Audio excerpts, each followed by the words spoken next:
Welcome to Essential EGL+Batch. This video series is based upon EGL Development Tools version 0.8.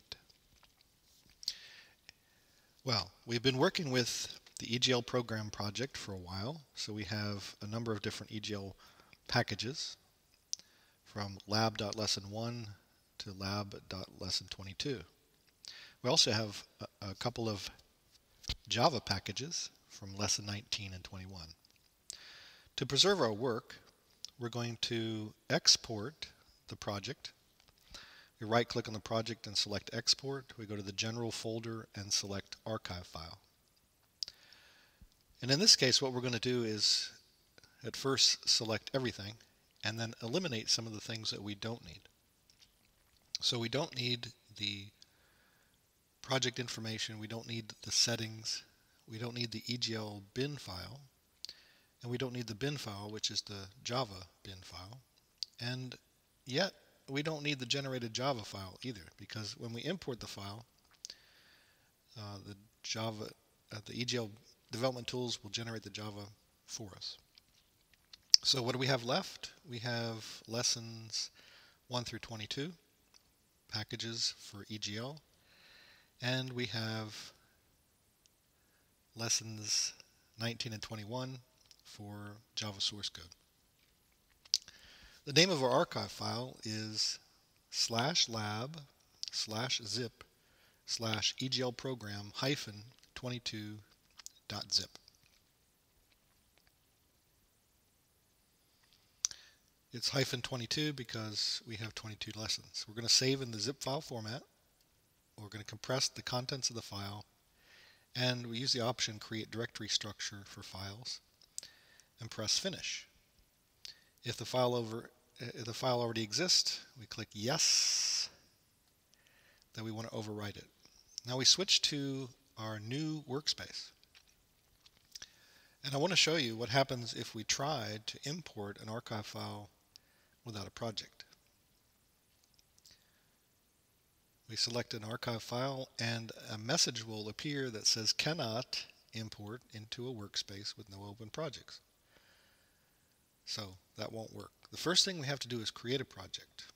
Now the kind of project that we're going to create is not an EGL project. We're going to create a new project and we'll find the general folder and select just project. Now that's a plain project, a simple project. The name of the project is going to be Sandbox. We're going to use the default location and we're not going to add the project to a working set and click Finish. So this project is basically an empty project. Then what we want to do is right-click on that Sandbox project and import an archive file. Now, when we select the archive file, we can get all of the things that are in the archive. So this on the left is a list of things that's in the archive. We have lessons 1 to 22 in the EGL source code, and we have lessons 19 and 21 in the Java source code. And this is good. We do not want to overwrite existing resources, and we'll click Finish. And again,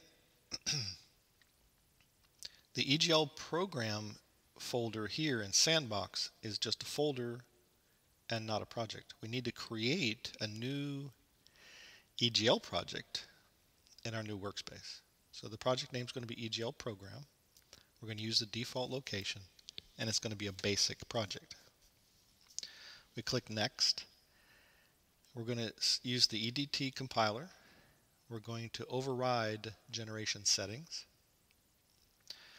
We're going to disable the JavaScript generator and we're going to leave just the Java generator, and the Java generator is going to generate to generated Java. That is why we don't have to have generated Java in our archive. And we clicked Next and Finish. That creates our EGL project. Now with a new EGL project, there's not going to be any source code for EGL, and there's not going to be any source code for Java. So how do we get the source code? Well, the easiest way to do this is actually with a view that's called the navigator. So we're going to pull down the window menu, select Show View, and search for the Navigator in the General folder, and click OK. The Navigator view shows the files as they really are on disk, where the Project Explorer view, it shows it a more abstract view for EGL development. So first thing we want to do is find the Java source code and the lab folder. We're going to copy the lab folder, and then with just one paste, we're going to paste the lab folder and all of its subdirectories in the source folder for a project.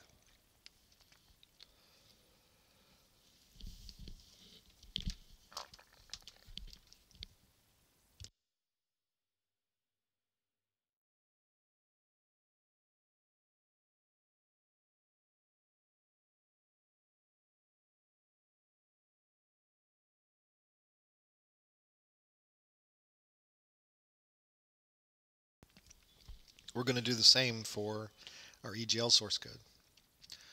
Now that we have the information imported into our project, we no longer need the sandbox project, and so we can delete it. Now, to continue working with our EGL project, we want to go back to the Project Explorer, and there's our source code for EGL and the packages. We want to go to lab.lesson20, open up the lesson20.egl file, and take it for a test drive. I want to make sure that the software still works. And it does. This has been another lesson in Essential EGL Batch. Thanks for watching.